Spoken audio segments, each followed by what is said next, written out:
One of the greatest things my wife ever said to me, like this one line that this woman said to me forever will keep this woman in reverence in my life.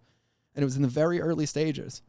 She looked me dead in the eye in our relationship. And she said, you want to know your biggest problem in life? She's like, you think commitment is feelings.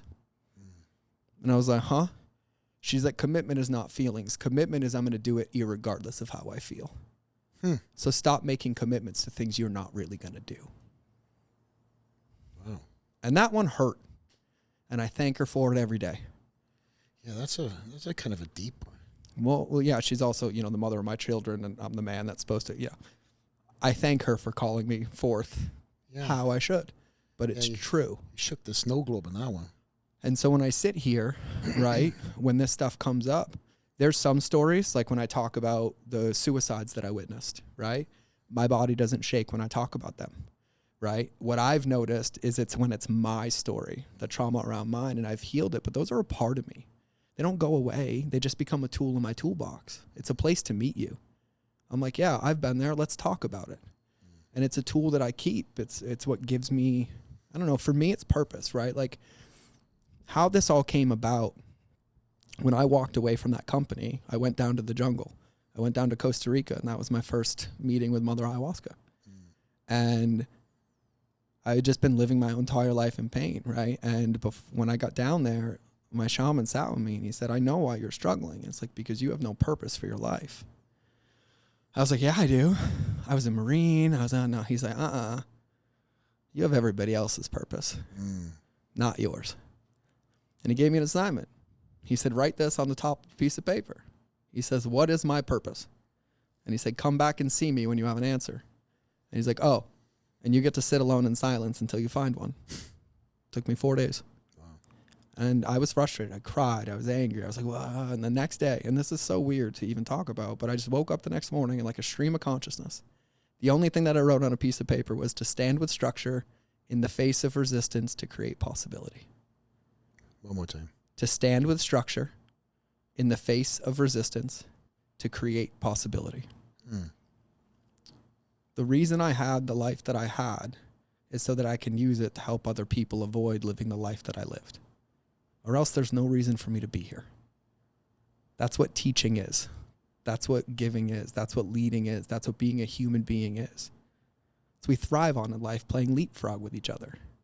The reason we live these lives, the reason we have these stories is so that we can overcome them and share that knowledge with the people around us. It's the only thing that gives me meaning and purpose. The only thing that makes sense. That's what I wrote. That's why my branding is a lighthouse, because that's the definition of a lighthouse. And so that became my reminder. And it didn't mean anything to me. It didn't show itself like, oh, my life makes sense. Like I'm still sitting here shaking, answering this as I rebuild things that are real and lost. Like it doesn't make it easy. Like in March of 2020, I lost it all again. It doesn't make it hurt any less. It makes it hurt more because I had it all. But then I have to remember that I've played this game before. Many times. Many, many times. Different chapters. Different level, different story, different wrapping paper, same game. And I'm like, well, I guess I get to be in kindergarten again. Here we go again. Go back to the calves, man. Go back to the I'll go back. So what ended up happening was so they debrided it, closed it, then they did the second one, right? And so this whole time, while the surgeries are active, the only thing I have for pain control is I have a PCA pump in. So I have a patient-controlled anesthetic. So basically every 6 minutes, 9 minutes, I get morphine, right? So I'd say about 30 days in, I'm probably like the biggest meth addict in the world, or whatever the closest thing is to opiates, right, on that illegal side. But did you know that or did you just... I had no idea. I was just in so much pain. Yeah. I was in so much pain. Even like, when hold on. I said that, look at my leg. Yeah. Huh. Like, I have physical reactions in my body, the pain that I felt. Like, I can't feel pain in it, but the memory's still there. So, like I said, it doesn't go away. But I can't let it change who I am. Or else there's no point. So, yeah, it shakes. Like, there's still hurt. Like, I don't take opiates anymore. But everyone's like, God, you're so bullish. Like, you do cold baths. You do breath work. You sleep so good. You supplement. I'm like, dude, I was on like 30 hydrocodone a day. Like, that pain doesn't go away. Like, it doesn't change the fact that, like, that's still a horrific injury. I joke about it. I wear pink boots. I bring light of it. I haven't felt my legs since like 2006. Like, I fall 3 times a week. I fall in front of my kids. But I tell them it's okay. Because this is a choice that Daddy made. And things happen. But our choices don't have to define us. I'd rather be the guy that has legs and can't feel them in pink boots than be the guy who said, yeah, take my legs because I don't want to give it a shot. And so, yeah, it's real. I don't spend my days riding unicorns on rainbows. I spend my days remembering the depth of the pain and the things that I've experienced and why I'm still here. Because there's no point without it.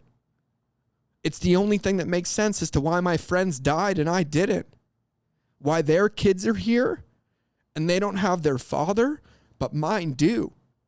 Because every one of them would punch me in the mouth if they ever heard me complain about how hard it was or how difficult it was or how much I didn't want to do it. Well, guess what? The moment I had a kid, I gave up every right to ever say any of it. So as far as I'm concerned, just shut the f up and get to work because you're going to end up doing it anyways. And for me, that's real. It still hurts. It still sucks. I still cry. I've cried in front of you 7 times in like 6 conversations. That's the part about being a human being. It's being. It's being sad. It's being happy. It's being angry. It's being upset. It's being jovial. And irregardless of how you feel, it's making a choice that you're proud of in the moment. And so, yeah, it's real. And I do walk around and pretend like it's not there. I know it's there. But I'm the one who chooses how it defines me and if it does. And I refuse. Just like most of our friends, just like you, just like everybody else and everybody look up to. I'm not fucking special. I don't think I deserve platforms like this. I don't understand. And most of the time I don't believe what people say to me because I'm open with them. Like, I'm just trying to figure this out. I'm just as much a student of the game as you are. I get just as lost. I get just as scared. I get just as upset. I get just as lonely. And I've just been in those moments enough that I realize that I'm the only one who can get me out.